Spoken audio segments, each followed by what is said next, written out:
Ada Fenwick had buried 2 husbands, and now she knelt on a cold cottage floor, pressing a wet rag to a 6-year-old boy whose skin burned like a stove lid. She did not weep. She had no tears left to spend. There was one tallow stub guttering on the table, and she wrung the rag out over a chipped basin, and she laid it again on her son's forehead. That was all she had: a rag, a stub of light, and 2 hands that had never yet let go of anyone in time. The knock came hard against the door. It was the doctor's boy, cap in his fist, eyes on his boots. The doctor won't come to Fenwick's without his shilling first, Mrs., and behind him, filling the whole of the low doorway, stood the rentman. Mr. Barrow. He did not take off his hat. 14 days, he said, or the parish takes the boy, and the bailiffs take the rest. Up and down the lane, curtains twitched. The whole village watched from behind their glass, and not one door opened. On the Aldermere road that same grey afternoon, a black carriage slowed in the rain. A gloved hand lifted the curtain an inch. The driver's whip cracked once, and the horses were turned off the high road, turned toward the cottage lane, toward the low grey house at the end of it. And there the carriage stops. Before anyone steps down, hold that a moment. Hold the rein on the black lacquer, and the mother inside who does not yet know. If you've ever been judged by your dress instead of your heart, this story is for you. So before we go on, if a story about a poor woman's stubborn love means something to you, subscribe and stay with me to the end. It costs you nothing, and it keeps stories like this one alive. And do one thing more. Comment the town you're watching from. I want to see how far Ada's story travels, from what city, from what small place you're sitting with her tonight. Now, let me take you back and tell it proper from the start. Ada Fenwick had not always slept on straw. She was born in the mill village of Nettlebridge, in the North Riding of Yorkshire, where the beck ran brown past the wheel and the moor came right down to the last row of houses. She had been a girl with clean hands once. She had worn boots with the leather still whole and a ribbon in her hair on a Sunday, and she had believed, the way girls do, that the world meant her well. The world had corrected her twice. Her first husband was a soldier. James, a tall, laughing man who marched off south with a red coat and a promise, and came home in a plain box with the buttons cut off. Fever in a camp, they said, not even a proper battle. She had nursed him herself in the fortnight he lingered, though the army surgeon had washed his hands of it. She had held the cup to his cracked lips and cooled his skin and kept the flies from him, and she had learned in that fortnight every lesson the doctors never taught, that a fever is a thing you fight hour by hour, with water and patience, and never once letting go. He died with his hand in hers. She was 22. Her second husband was a miller, Robert, a quieter man, kind in his slow way, who took her in when the village had already begun to look at her sideways. He gave her Tom. And then, one wet March morning, the great grinding stones took his arm, and then the rest of him, and she had knelt in the flour and the blood, and done again the only thing she knew how to do, held on, cooled the brow, kept the vigil, and again it had not been enough. He died 3 days after, with her hand in his. She was 28. 2 graves now, side by side, out on the moor's edge where the ground was cheapest, 2 mounds of turf with 2 flat stones, and the wind combing the heather over both. She went out to them on the Sabbath when she could. She kept them tidy. That was the last thing she could give either man, and she gave it. The village had a word for a woman like that. She heard it when she came into the shop, passed low from one mouth to another, and then gone quiet when she turned. Unlucky, that was the word. As though grief were a fever you could catch off her. As though standing too near her would call it down on your own house. A room she entered would empty by degrees, not all at once, but a shifting, a drawing away, a woman taking her child's hand and stepping back. Ada learned not to see it. She learned to keep her chin level and buy her thread and walk out again, and to do her weeping, if she did it at all, alone on the moor between the two stones where no one could count it against her. She was 31 now. She had Tom, and she had her hands, and she had almost nothing else in the world. She kept them both alive by washing and by mending. She took in the linen the finer houses would not touch themselves, and she scrubbed it raw in the beck till her knuckles cracked and bled and healed and cracked again, and she carried it back folded and white with never a mark on it, and she was paid in coppers that would not quite meet. She sewed by candle end until her eyes stung. She had a needle's skill and a laundress's back, and between them they nearly did. But nearly does not keep a roof. One thing at a time, the small things had gone. First the clock off the wall, a wedding gift, Robert's mother's, with a brass face. She had watched the man from Marbleton carry it out, and had told herself it was only a clock, she could tell the hour by the light. Then the good boots, sold for less than half their worth to a woman who did not even want them, only wanted to be seen to help. Then, last of all, the wedding ring. Both her wedding rings in truth, for she had kept James's on a bit of thread these long years, and she sold the pair of them together in Thirsk one market day, and did not let her face change while the man weighed them, and walked home the long way so no one would see her come back with her hand bare. She kept one thing back, a scrap of blue ribbon. It was worth nothing to any man with scales. But Tom liked it. He liked to hold it while she sang him down to sleep, to run the frayed end of it between his small fingers, and so long as Tom liked it, it was not for sale. A woman may sell her wedding ring and keep her spine. It is the small kindnesses to the ones you love that you sell last, and Ada had not sold that one yet. You would have loved her, I think, if you had seen her those years. Not for anything soft, for the steadiness of her, for the way she rose before light and did what had to be done, and asked no one for pity, and gave none to herself. She was not a woman the world was kind to. She was a woman who was kind anyway, quietly, at her own cost, and never called it a virtue. Hold that picture of her, because now the world is going to come for her again, and I want you to be angry on her behalf. It began the way the worst things do. Small, in the night. Tom had been off his food 2 days. Nothing you could name. A child goes quiet, a child goes warm, and a mother tells herself it is the weather. But on the 3rd night Ada woke to a sound she knew too well, a fast, shallow breathing in the dark, and she put her hand to her son's cheek, and the heat of him went through her like a struck bell. She had felt that heat before. Twice she knew exactly what it was, and she knew exactly how little stood between it and the moor. She lit the stub, she stripped his blanket back and wet the rag, and worked as she had worked over 2 grown men, cooling, murmuring, keeping his small hand in hers so he would know through the dark that she was there. All night she worked. And in the grey before dawn, when the heat would not come down, she did the thing she had sworn she would not do again unless she must. She went for the doctor. She had no shilling. She knew she had no shilling. But surely, she thought, a child, a small child, surely a man who had sworn to heal would come and see the boy first and settle the fee after. Surely that. The doctor's boy met her at the surgery gate before she could so much as knock.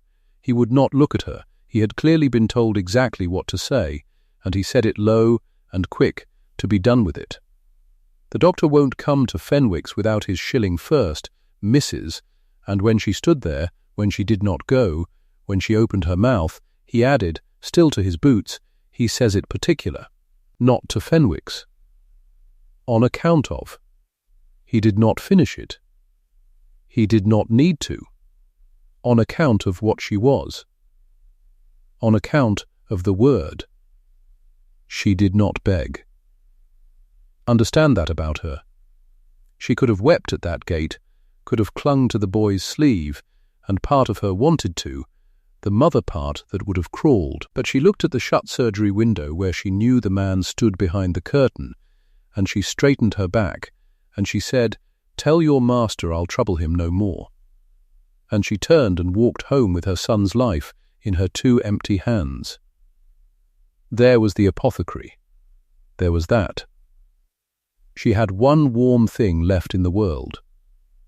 A shawl, grey wool, thick, the one good warm thing she owned, that had seen her through 3 winters and that she had meant to see her through this one. She took it off her own shoulders in the apothecary's shop and laid it on the counter, and she asked what a paper of fever powders would cost against it.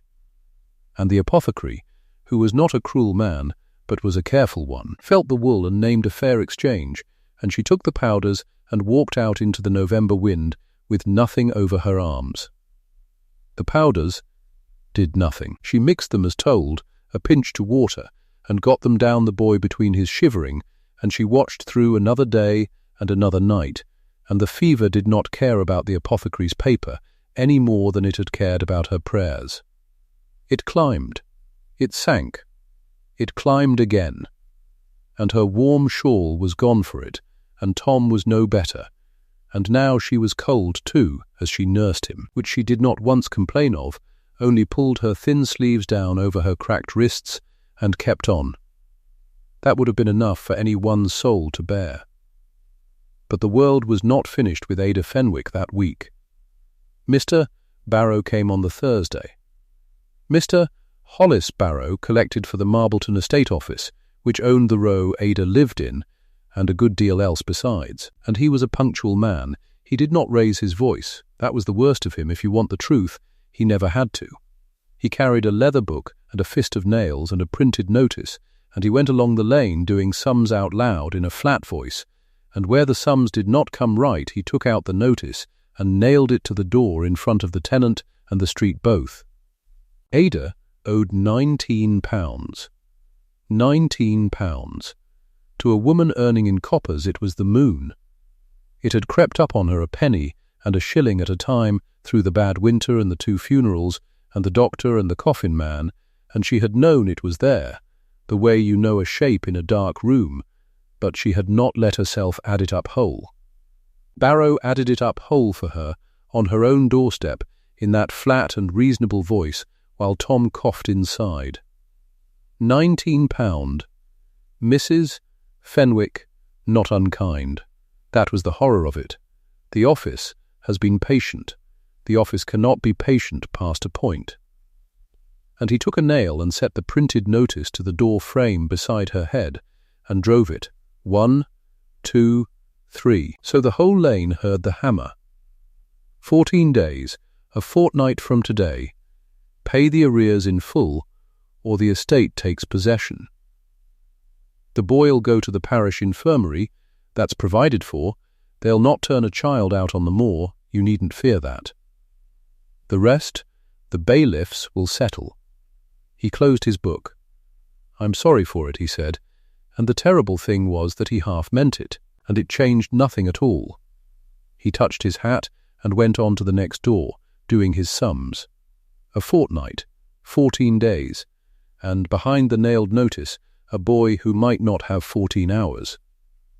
It was while Ada stood there, the hammer still ringing in her ears, that the gossip drifted past her, and she barely heard it. 2 women at the pump, talking low the way people talk when they think a subject is safe, because it is a great way off from their own lives. About the Duke. About Aldermere. They say he keeps a whole wing shut up. Has done 6 year. Since the little lad died, since the fever, aye. 6 year, and no doctor good enough to save the boy, and him with all that money. Money can't buy it, can it? Locked the nursery and locked himself with it, they say. Grand and grim, that one. Ida heard it the way you hear rain on a roof you are too tired to fix. A duke. A shutwing. A dead child, somewhere off in a great house that had nothing to do with her cold room and her nailed door. It slid past her and was gone.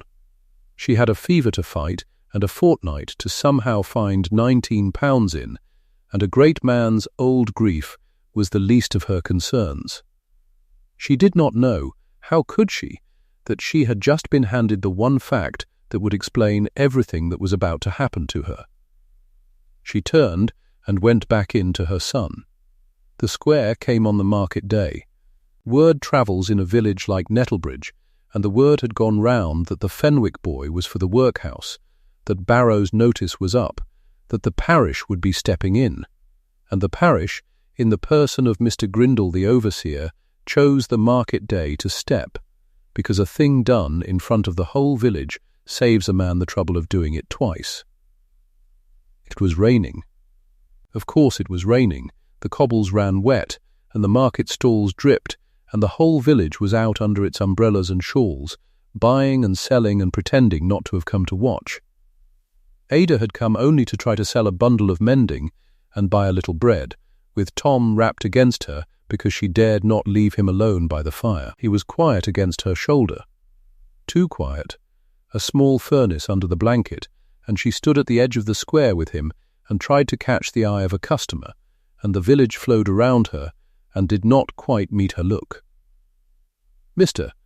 Grindle came across the wet stones, with 2 men behind him and a paper in his hand, and he did not lower his voice, because the whole point was to be heard. Mrs. Fenwick, loud, over the market noise, so that the noise fell off in a widening ring around them, and heads turned. The parish has taken note of the boy's condition and your circumstances. It is judged that the child cannot be properly cared for in your keeping. He unfolded the paper as though it were a warrant. Tom Fenwick is to be removed to the workhouse infirmary, where he'll have a proper bed and the parish physician, for the child's own good. You'll hand him over now and spare us all a scene. For the child's own good. He said it to the square as much as to her. And here is the thing they were all waiting to see, the thing that had drawn them out into the rain without one of them admitting it.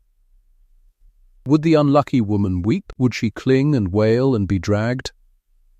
That was the show.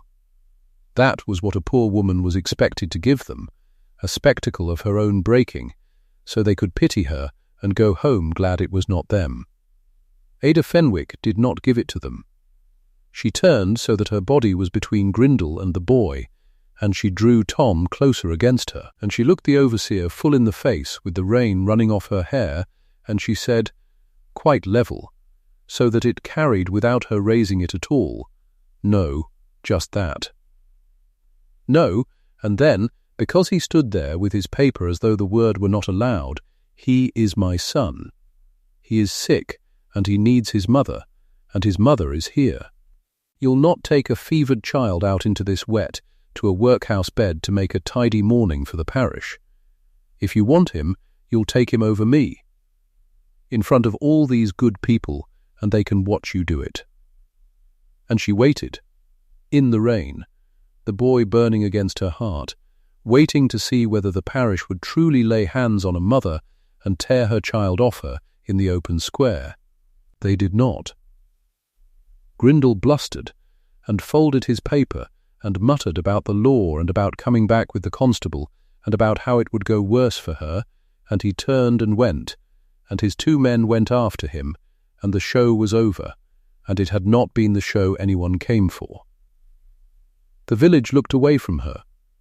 That was their part. They could not help her, and they could not quite bear to have watched her stand there and not break, so they found things to look at, the stalls, the sky, their own boots, and by 1s and 2s they went back to their buying, and left the wet woman and her sick child alone at the edge of the square, as though alone were where she belonged. She did not know she was watched. At the square's far edge, where the road came in from Aldermere, a black carriage had halted. It had been there some minutes. The horses stood in their traces with the rain steaming off them, and the driver sat still, and behind the streaming glass of the window a man sat and watched, unseen, and did not tell his driver to go on. Edmund Carrow, Duke of Aldermere, watched a mother refuse to be pitied. He had come this road by chance, on some errand of the estate that does not matter to us.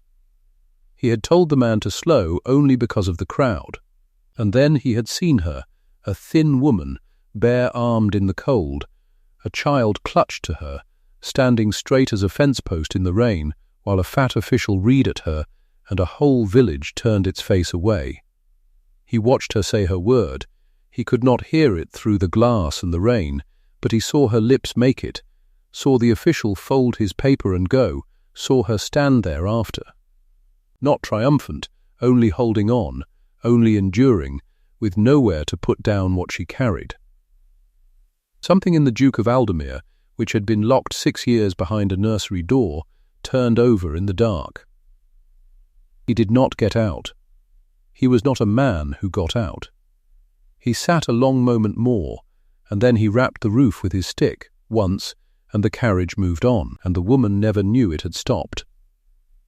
But that evening, at Aldermere, the Duke asked his steward a question or two he did not explain, and got the name Fenwick, and got the story of the 2 graves and the nailed notice and the doctor's shut door, and said nothing, and sat late by his own fire, looking at the flames.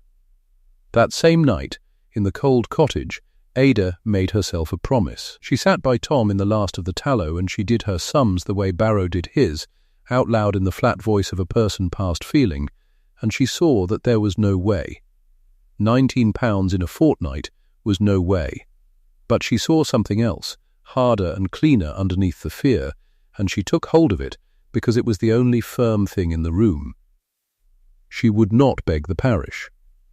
She would not be the village's spectacle a second time, and she would take charity from no one, no soft-handed lady's basket, no shilling pressed into her palm with a look that said poor unlucky thing, because pity was just contempt with better manners, and she had had a lifetime of it and she was full.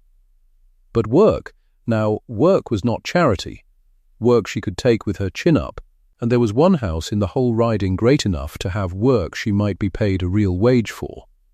Scrubbing, laundering, the roughest and the heaviest, she did not care, and that house was Aldermere. At first light she resolved she would wrap the boy warm as she could and carry him, or leave him with old Mrs. Sowerby 2 doors down, who owed her a kindness, and she would walk the 5 miles to the Duke's gate and ask plainly for honest work at an honest wage, and take nothing that was given for nothing. She would earn her son's life, or she would fail earning it, but she would not have it handed to her out of pity. That was the last thing she owned, that refusal, and she wrapped it around her like the shawl she had sold, and it kept her warmer than you would think. She never got to walk that road. She was up before the light, as she had meant to be, tying her thin cloak and banking the last of the fire, when she heard wheels in the lane.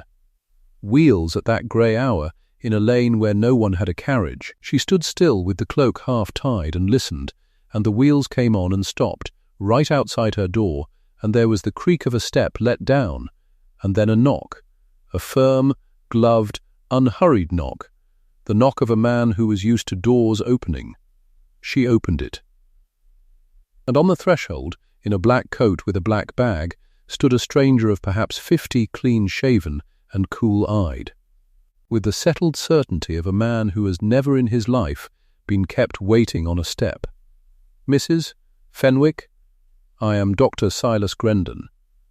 He glanced past her into the mean little room, at the pallet, at the small shape on it, and back to her, and there was in his glance a quick professional taking of inventory that missed nothing and warmed to nothing. "I am physician to His Grace, the Duke of Aldermere. I am come to attend the boy." Ada stood in the doorway and did not move aside. Everything in her that she had wrapped so tight the night before came up at once. A duke's physician. Come to her door at dawn, with no bill named, no fee asked. This was the thing she had sworn against not 8 hours since. This was pity in a black coat, charity with a doctor's bag, the great house reaching down its soft hand to the unlucky woman it had watched not break. Her pride came up her throat like cold water. "I sent for no doctor," she said, "and I've no shilling for one. If His Grace means this for charity, sir, you may carry it back to him with my thanks and my no. I'll not be a rich man's good deed." Grendon did not argue. That was the strange thing. He did not coax or condescend or press a soft word on her. He looked at her a moment, this cracked-handed woman barring her own door against the help she needed. And something almost like understanding crossed his cool face, and he inclined his head slightly and said the words that had been given him to say, exactly as they had been given. "His Grace anticipated your answer, madam. He bade me tell you this." And no more. A small pause. "His Grace does not send charity. He sends a physician. Whether you let him in is your affair, and the boy's." And from the pallet behind her, in the grey dawn light, Tom drew a breath, and it caught and rattled and dragged, a wet, tearing, labouring sound that Ada Fenwick had heard twice before in her life, once over a soldier and once over a miller, and both times it had been the sound of the last road opening. Her pride was nothing against that sound. Nothing. It fell out of her hands like the ribbon, like the ring, like everything else she had let go of to keep this one small life. She heard her son fighting for air, and she stepped back from her own doorway, and she opened the door wide, and she let the stranger in. "This way," she said. Her voice did not shake. "He's this way." "And hurry." Dr. Grendon came in out of the dark with his black bag, and knelt by the pallet, and laid his cool, sure hand where her own had lain all night, and began. And Ada stood over the two of them in the risen light, with her arms empty and her chin still, having let in the first thing from that great house, not knowing yet why it had come. Not knowing there was a why at all, not knowing that 5 miles off a locked door and a small portrait and a grief exactly the shape of her own were the true authors of that knock at dawn. She only knew her boy was breathing wrong, and a doctor's hands were on him at last, and the fever, which had not cared for powders or prayers, had one more night in it yet. The worst night, the night it would crest, and it was coming for Tom Fenwick with everything it had. And it was coming soon. For 3 days the doctor came and went, and the great house came with him. Not the Duke himself, not at first. It came in smaller things. A basket of bread on the second morning, sent down the lane by a boy who would not meet her eye, a scuttle of good coal, better than any Ada had burned in a year. She took none of it easily. Every gift sat in her chest like a swallowed stone. But she took it, because Tom lay burning on the pallet, and pride does not lower a fever. Dr. Grendon worked in his own way. He was a London man, sure of his lancet, sure of his powders, and his cool, measured voice. He bled the boy a little at the wrist and frowned over his watch. He wrote things in a small book. He spoke of the fever as a thing to be managed, a tide to be timed, and Ada listened and said nothing, and kept the wet rag going all the same, because her hands knew what her mouth would not argue. On the second day the Duke came. She heard the carriage in the lane, and knew it before she saw it. He did not come in. He stood in her open doorway with the grey light behind him, tall and stiff in a dark coat, a man of 38 who wore his rank like armour buckled too tight. He did not sit. He would not sit. He asked after the boy's progress in a voice scraped clean of feeling, as though he were asking after a horse. "He is very ill," Ada said. "But he is fighting." The Duke looked past her to the pallet. Just for a moment. And she saw something cross his face, quick and gone and buried, that had no business on the face of a man asking after a stranger's child. Then it closed over, and he inclined his head, and he left, and that was all. But he came again the next day, and the day after. She learned things about him without being told. He noticed that she took her tea without sugar, and asked her once, flatly, why. "Because the sugar goes in Tom's medicine," she said, "to make him take the powder."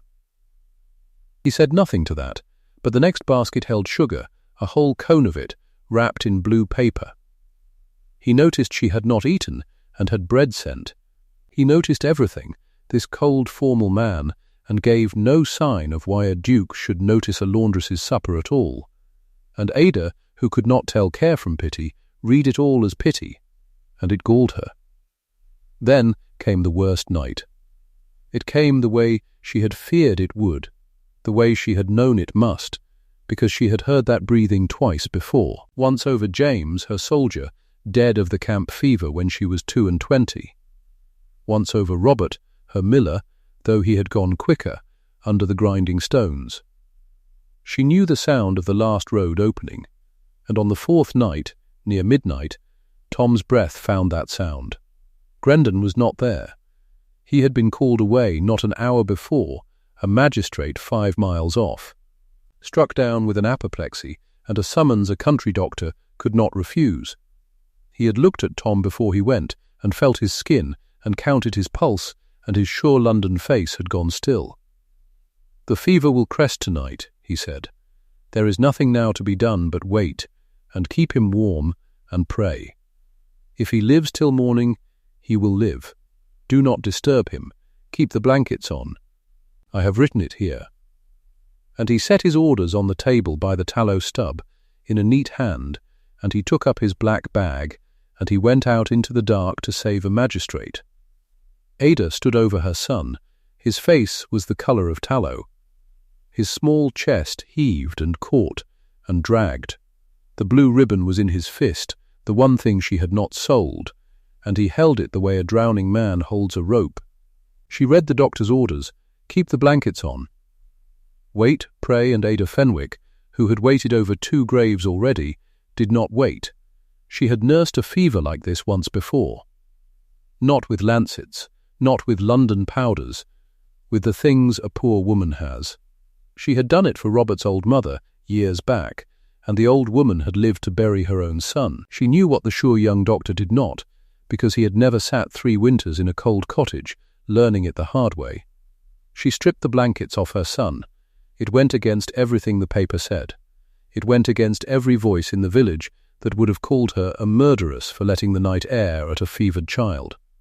Her own hands shook to do it, but she had felt his skin, and it was not a cold to be warmed, it was a heat to be broken. And the blankets were a lid on a boiling pot.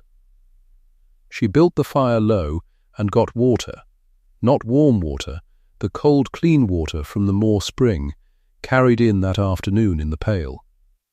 She wrung a cloth in it till her fingers ached. And she laid it on him, on his brow, his throat, the hollows of him, cool against the fire of his skin, and she felt him flinch and moan, and she did not stop. Then the poultice. Onion and vinegar, the same she had bound to Robert's chest at the end, sharp enough to sting her eyes, and she laid it warm over the boy's small ribs to draw the fever out and open the labouring breath. And then she held him. She got down on the cold floor and gathered her burning boy against her, and she held him through the shaking dark. Because the fever, when it crests, does not go quiet. It fights. Near the deep of the night his body began to shudder, teeth chattering though he blazed, and she held him through it and talked to him low and steady, all the small nothing words. Told him about the moor in spring, and the horse he would have one day, and the pie they would eat when he was well, and she did not stop talking, and she did not stop the cool cloth, hour on hour, while the tallow burned down to nothing, and she lit the last stub with fingers that would barely obey. She did not know the Duke had come back. He had come at midnight.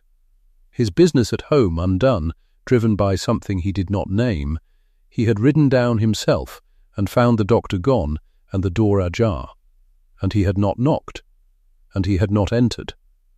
He had stood in the dark of the passage, out of the light, and watched a mother do the thing that rank and money and all his London science could not do.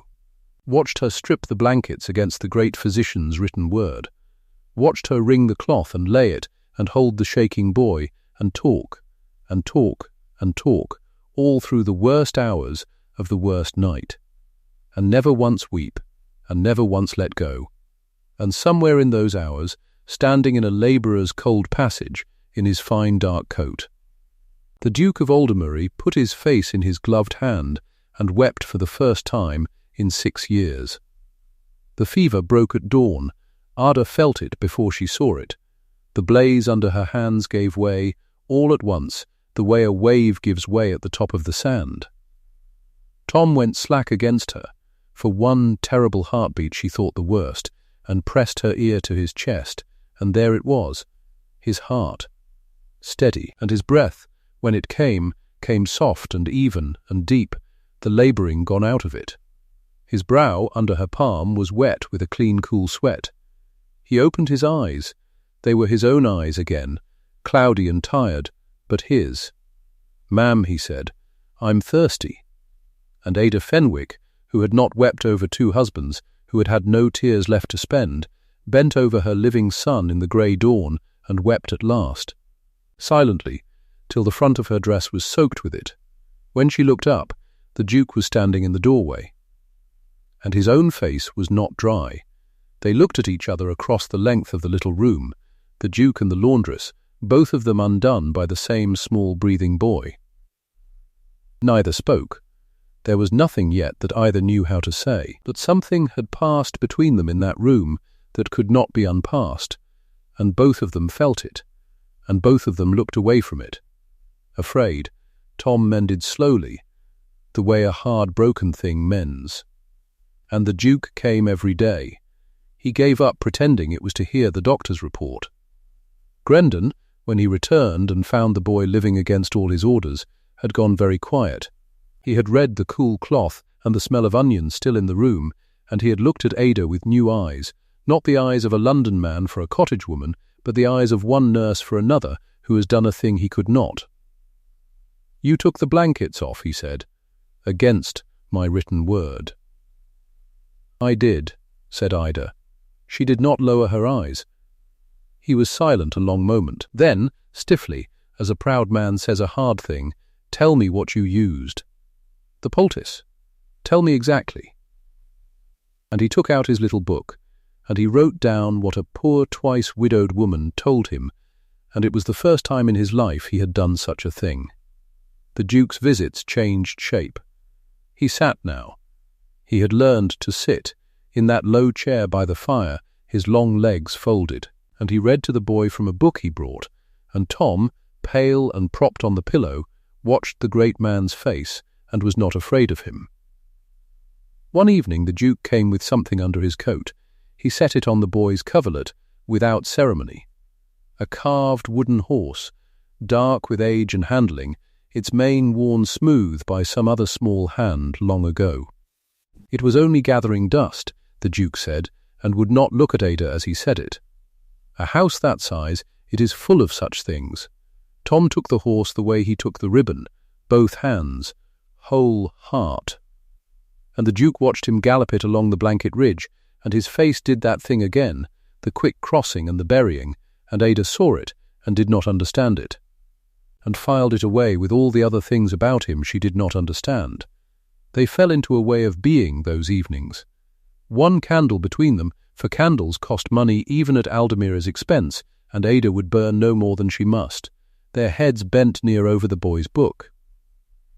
The brush of a hand over the coverlet as they both reached to tuck him. Small centimetres, closing, one night, tired, forgetting herself, she called him by his name, Edmund. He's asleep, and neither of them corrected it, and neither of them breathed, and the candle burned on. She should have known it could not last. Kindness like that, in a world like theirs, has a price the world always comes to collect. The price came in a carriage grander than the doctor's, on a cold bright morning, in the person of Lady Honoria Carrow, the Duke's aunt, dowager, guardian of the family name and the county's good opinion, a woman who wore propriety the way other women wear jewels, and mistook it just as surely for love. Ada was not meant to hear. She was at the great house that day, for the boy was well enough now to be carried up to the warm nursery wing to convalesce, and Ada with him, and she was passing along a corridor with an armful of the boy's washing when she heard the voices through a half-shut door. A labourer's cottage, Edmund, 3 days running, and now the woman and her brat under your own roof. Do you know what is said? In every drawing-room from here to York, do you know what is said? I care very little what is said. You will care when it costs you Georgiana Vane. That match is all but made. Her family, her fortune, her blood, everything this house needs, everything your poor father wanted, and you would throw it over for a washerwoman who has buried 2 husbands? They call her unlucky. Edmund, twice unlucky, and you would tie the name of Aldermere to that? A silence. Then the Duke's voice, low, dangerous and closed, say what you came to say, and then leave her be. I came to save you from yourself. The girl has set her cap at a dukedom. It is the oldest story there is. She saw a rich man's pity, and she has played it like a fiddle.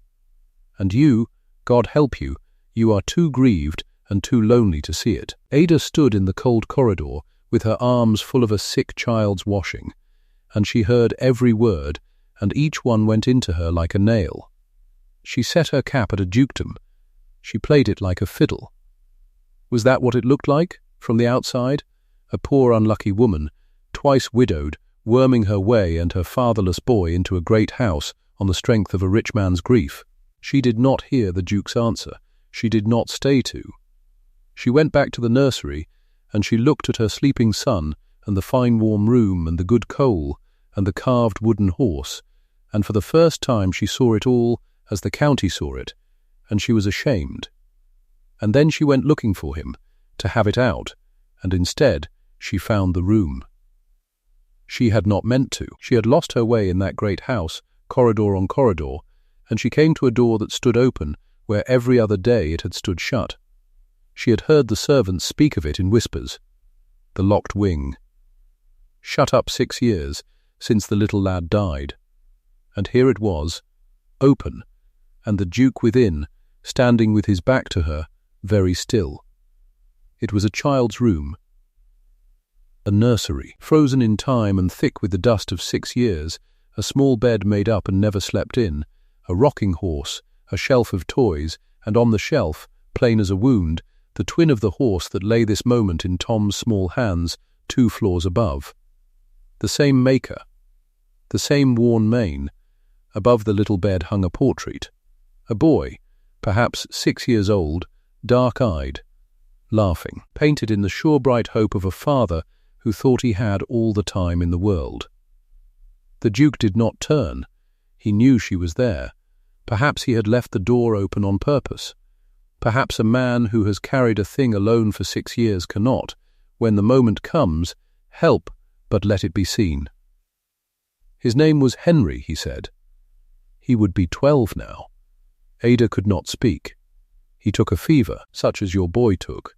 His voice was quite steady, and that was the worst of it. It came on a Tuesday. By the Thursday, he was bad. I could have sent to London that first hour. Grendon, the very man, I could have had him on the road inside the day. He stopped. I did not. Why? Ada whispered. It was not a question. It was a wound. Because I was the Duke of Aldermere, because a great physician racing up from London on the strength of a child's cold, the county would have talked. They would have said the Duke had lost his head, had panicked over nothing, had made himself ridiculous, and I could not bear to be talked of. He turned then, at last, and his face was a ruin under its careful mask. I waited a day, 1 day, for fear of what this county would say, and by the time I sent, it was a day too late, and my son died in that bed, and I have stood in this room every Sunday for 6 years, and I have known, every Sunday, that I bought a grave with my own vanity. The house was very quiet. Somewhere far below a clock with a brass face was striking.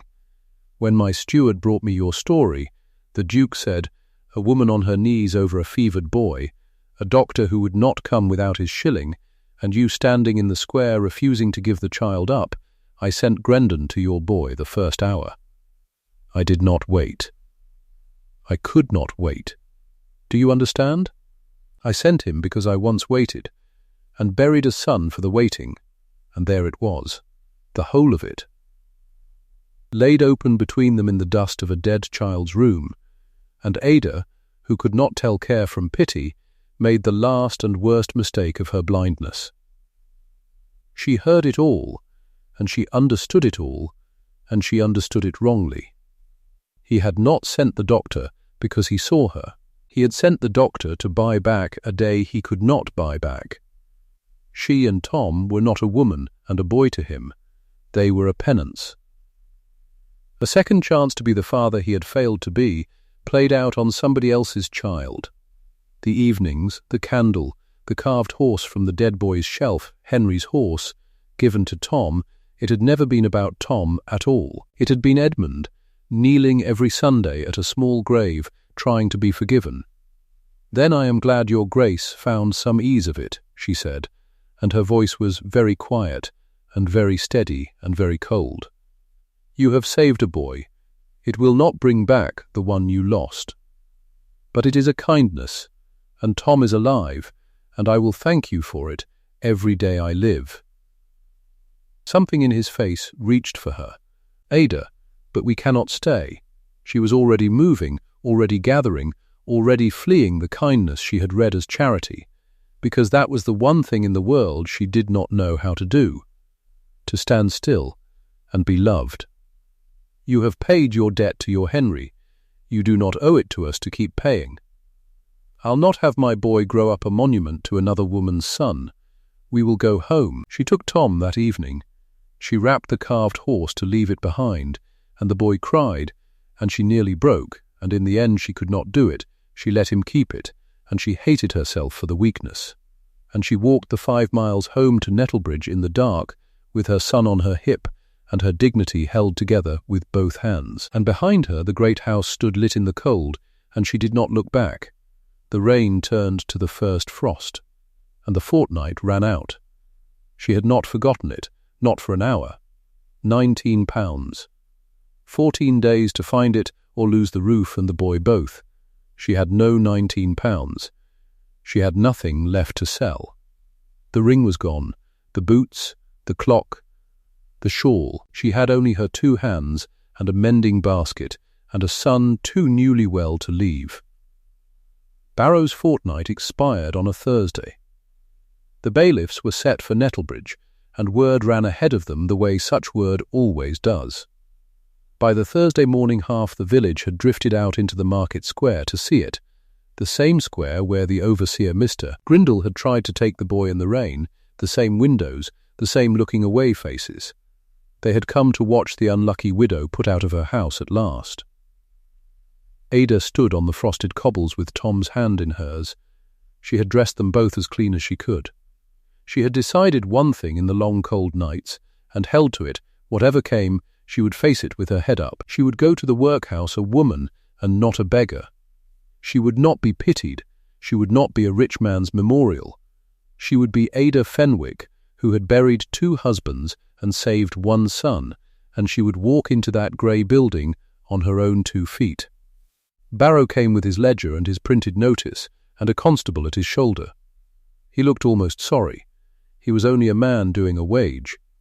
£19, Mrs. Fenwick, he said, or the tenancy's forfeit and the parish takes the boy. You know how it stands. I've no pleasure in it. I've no £19, Mr. Barrow, Ada said, clear enough for the whole square to hear. So you'll do what you're paid to do, and I'll not make it harder for you. And she stood and she waited, and the frost bit through her thin boots, and the village watched.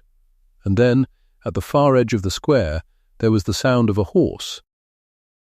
Not a carriage. A horse, ridden hard and reined up short, and the crowd turning, and a murmur going through it like wind through barley. Because the man swinging down from the saddle in the middle of the market square, on foot, in the mud and the frost, bareheaded before the whole assembled village, was the Duke of Aldermere. He had not come alone, though he had ridden ahead of them. Behind him now, drawing up at the square's edge, came a fine carriage, and in it, white-faced, Lady Honoria Carrow and Lady Georgiana Vane on her arm, brought down to witness whatever folly the county had warned of. They had come, perhaps to stop it. They had come too late. The Duke walked into the middle of the square, to where Barrow stood with his ledger, and he did not lower his voice, and he did not spare himself. "What is owed?" he said. Barrow, gaping, found his tongue. £19, your Grace, arrears on the cottage. But, Then here it is, and the Duke counted it out, coin by coin, into the rentman's hand, £19 in gold, aloud, before every soul in Nettlebridge. Count it. Barrow counted it. His hands shook. It's the whole sum, Your Grace. Paid in full. Then give me the notice. Barrow gave him the printed quit notice, the same paper that had been nailed to her doorframe a fortnight since. And the Duke of Aldermere held it up so the square could see it, and he tore it.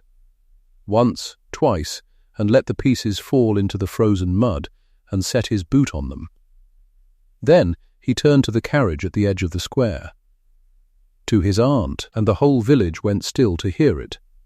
You warned me what the county would say. His voice carried in the cold air.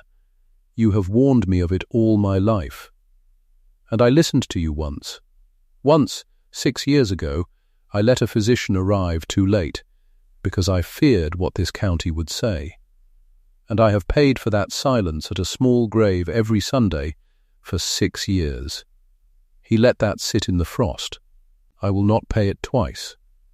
Lady Honoria's mouth opened. Nothing came out of it. And then the Duke of Aldermere, before the market crowd, before the tearing wind, before the ledger and the constable and the fine carriage and the woman meant to be his match, went down on one knee in the freezing mud of a labourer's market square, in front of a twice-widowed laundress in her thin boots, and he asked her to be his wife. The square did not breathe. I did not send the doctor for penance, Edda, he said, low now, only for her, though the silence was so complete that all could hear. I told you that in the dead room, and I told it wrong, because I am a coward with my own heart, and always have been. I sent him because a woman on her knees over her son would not let go, and I have loved you since, before I ever crossed your threshold. Not Henry's ghost. You, the horse was never a memorial. It was a father, learning to love a living boy, because a living boy taught him how. Stay in your county's good opinion or leave it. I no longer care which. Only do not go. Marry me. And Ada Fenwick looked down at the great man kneeling in the mud, and she understood, all at once and completely, the thing her blindness had cost her, that this was not pity, had never been pity, that care and charity are not the same country at all, and she had spent her whole hard life mistaking the border. She could have wept. She did not there. She had one word in her, and she gave it to him. Stay, she said, and when he looked up, not understanding, she took his cold hand in her cracked and capable one and drew him up out of the mud to his feet, and she turned his own word back on him. Stay, and I will. The square let out its breath all at once, and someone cheered, and then the whole cold crowd was cheering, the very people who had come to watch her put out of her house. They did not all yield gracefully, the guardians of the rules, but they yielded. Lady Honoria sat in her carriage with her face gone from outrage to something stiller and stranger, because she heard it, the cheer, the county's own voice, the very opinion she had spent her life guarding, and the county was not scandalized. The county was moved. It thought the Duke's courage fine. And Lady Honoria, who had mistaken propriety for love so long she had forgotten there was a difference, found she had nothing left to stand on, and she said not a word, and had the carriage turned, and went home to be old. Georgiana Vane, on her arm, was not made a monster of it. She watched the man who was to have been her duty kneel in the mud for another woman, and what crossed her young face was not heartbreak. It was relief. She had been the safe dull match, the approved duty, and she had wanted it no more than he. She caught Ida's eye across the square, and she dipped a small honest curtsy, and there was something like a smile in it, and then she too was gone. Barrow pocketed his £19 and looked about for a friendly face, and found none. The village that had watched him nail up the notice had watched the Duke tear it, and they knew now which way the wind of the parish blew, and no eye in that square would meet the rentman's. He put his ledger under his arm and went away small. And Grendon, the London physician who had once written orders Ida broke to save her son, Grendon did a thing that cost a proud man dear. When the royal apothecary's man came asking, weeks after, how the Duke's own doctor had pulled a labourer's child back from a crested fever, Grendon told the truth and had it entered in the record. "Not by my method," he said, "by Mrs. Fenwick's nursing, the cold cloths against my written word, the onion and the vinegar. I would have lost the boy. She did not." And so the worth of a twice-widowed laundress was written into the very record of the rank that had once refused her a shilling. They were married in the spring. Ada Fenwick did not enter Aldermere that day by the service door, the low door, the door she had first been meant for. She came up the great staircase, the grand one, in grey silk the colour of the moor under mourning, on the arm of Edmund Carrow, and the household that had whispered of the unlucky widow stood along the hall and bowed as she passed, and she held her head exactly as high as she had held it in the frozen square, no higher, because she had learned that a woman's dignity does not change with the door she comes in by. The locked wing was opened. All of it, the shut windows that had not been raised in 6 years, were thrown wide, and the spring air of the moor went through those rooms at last and stirred the 6-year dust and carried it away. And there is a picture I would leave you with, from that first spring. Aldermere in the sun, the terrace warm, the moor beyond it green and gold. Tom Fenwick, brown now and strong and shouting, no ghost of the tallow-faced boy on the pallet, galloping the carved wooden horse along the stone balustrade, making the noise of hooves with his own mouth, the blue ribbon long since given up for a boy who no longer needs a thing to hold in the dark. And when he was done, he carried the horse into the great hall, and he reached up on his toes, and he set it on the mantel over the wide hearth, in the place of honour, between 2 small portraits, one of a dark-eyed laughing boy named Henry, who would have been 12, and one, newly hung beside it, of a boy named Tom, who was 6, and living, and home. Henry's horse, given for keeps to the living, and the living boy putting it where both could be remembered, and neither could be a wound any longer. The 2 graves on the moor's edge, the soldier and the miller, were tended and kept and let be, and Ada visited them without grief now, the way you visit an old sorrow you have made your peace with. And one grey morning a card came up to the great house from Lady Honoria, who had learned in her old age to bend where she could not break. Ada read it over her tea, which she took now with sugar, because there was sugar enough at last for the medicine and for her both. The card said only, "The county thinks very well of us this season." Ada smiled and set it down and did not answer it, for there was nothing in it that needed answering. Because she had learned the whole of it, by then, that a name is only worth the mercy it carries, that a great house is only a cold pile of stone until someone opens its windows. That care and charity are 2 different countries, and she had crossed at last into the right one, and meant to stay. She had buried 2 husbands and been called unlucky by a whole village, and here she stood, in the spring sun of a house with open windows, and her son alive on the warm terrace, and a good man's hand in hers. Unlucky, she thought of the word sometimes, and smiled at it. "Tell me the town you're watching from."